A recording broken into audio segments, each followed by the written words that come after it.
Hey y'all, thank you so much for joining me as I share what I warmed September 22nd through the 29th Scentsy edition. As a quick reminder, my name is Stacy and I do use mostly 25-watt and up Scentsy warmers as I am a Scentsy consultant. Those warmers are typically on for 15 hours a day. I'd love it if you'd subscribe to my channel and hit that notification bell so we could stay in touch. I almost always forget to share my non-wax empties, so I am going to start with those up top just so that I don't forget about them and completely leave them out of the video. The first thing that I got through that was non-wax is washer whiffs. This is in Fiji flower, and it's one of my favorite washer whiff fragrances, which is pretty funny because I'm fairly phobic of florals, and this is literally like lay, pink plumeria, pear blossom, and air of apple. But it's just such a beautiful fragrance, and I really enjoy it. It honestly feels a little disingenuous to call this a empty. This is a Bright Cider Life hand soap, which Bright Cider Life is spiced harvest cider, pumpkin, and slices of red apple.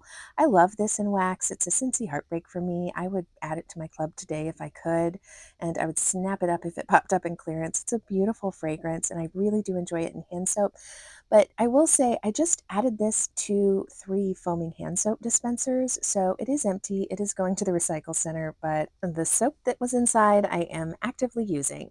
Now, this is Fizzy Lifting Drink, and it's my first wax item that I got through. I really needed the bright joyfulness of this bar this past week. It's sparkling orange, fizzy grape soda, sweet raspberry, and vanilla. This is a powerhouse of a light, beautiful, playful, fun fragrance, and I deeply enjoy it. I had it in my club for a time. It's not currently in my club, but honestly, it's such a gem, and I'm glad I have a little stockpile of it. Now, next, I got through another licensed bar, which is Harry Potter Slytherin. This is a bar that I slept on for a very long time. I didn't realize how amazing it was, and I really do enjoy this. It is kind of a fresher take on a woodsy bar. It lists as forest woods, fresh oak moss, and a deep blackberry.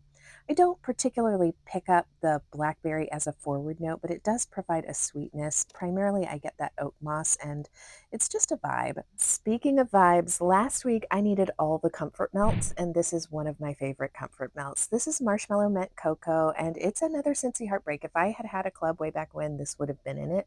It's hot chocolate, marshmallow, and peppermint. It is so cozy and just brings a smile to my face when it's melting in my space. It is just a perfect peppermint hot chocolate melt to me. I always get terrific performance out of it. I can usually carry it on for 2 days, but in this instance, it only went for one because we lost power, but that's another story.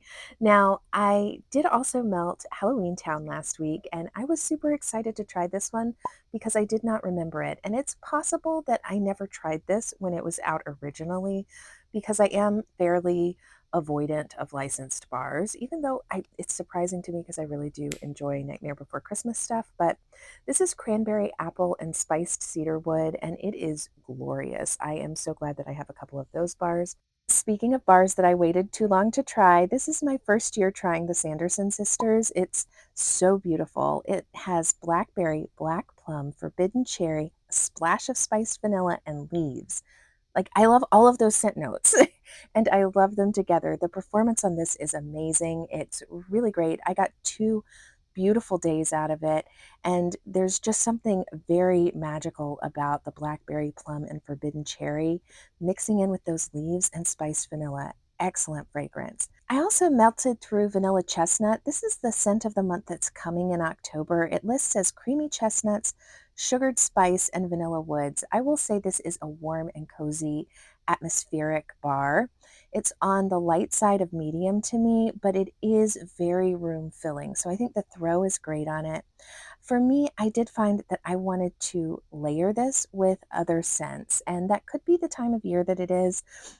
I do think it was a lovely performer on its own, but I decided I wanted to mix it up with apples and cinnamon sticks because I love apples and cinnamon sticks. I always forget how much I love apples and cinnamon sticks on its own, which we'll talk about in just a second. But together, this combination was so cozy and so warm. I think just the extra dimension that the apple and cinnamon stick provided the coziness of the vanilla chestnut was really nice, and I enjoyed kind of that fragrance. Plus, I am just in love with apples right now. Speaking of, this is not the same apples and cinnamon sticks. After I did that combination, I decided that I just wanted to do a whole house melt of just apples and cinnamon stick by itself.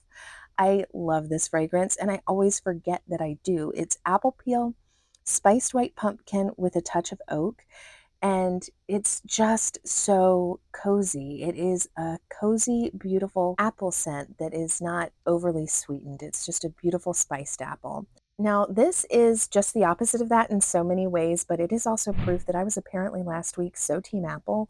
Um, but this is just one bite, and it is in my club. It is one of my favorite apple scents. It has black molasses in it, so this is a very heavy, sweet apple to kind of give you that counterpoint to what apple cinnamon sticks is. It's a very different fragrance, but it's apple, forest woods, warm cinnamon, and black molasses.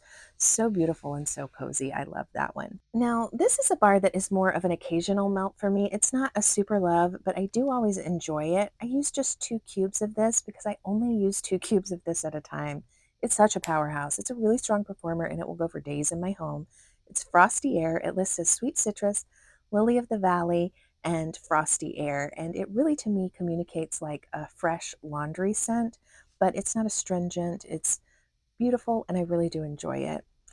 Next, I got through one of my favorites, again, comfort melts all week long. This is white pumpkin and driftwood. This lists as white pumpkin, driftwood, white cardamom, and solar amber, which I don't know what solar amber is, but this is just to me such an elevated pumpkin scent. It's not bakery, it's not squashy. This leans way more like a perfume type fragrance, but it's not perfumey or cologne really, I don't think. It's just so warm and so cozy, and it was the vibe that I needed last week. In my bedroom, I finished up this clamshell of Evening Sky. I just used the last 4 cubes that I had. This is, well, I think it's currently available. I'll have to leave a note up here to let you know if I'm correct about that. It's a new release spring summer this past year. It lists as soft bergamot, rich Madagascar vanilla, and midnight lily. And even though I don't always gravitate towards floral bars, when I love them, I love them. And this is a fragrance because it is kind of light in intensity, but it's got a good, strong medium throw. It just creates such a relaxing and soothing vibe. The vanilla and bergamot really shine, and the midnight lily just, I think, creates a soft sweetness that is a lovely bedroom melt, and I've really been enjoying that. I can't wait to hear in the comments below, what did you melt this week, if anything? I hope you're all doing well. Thank you so much for watching.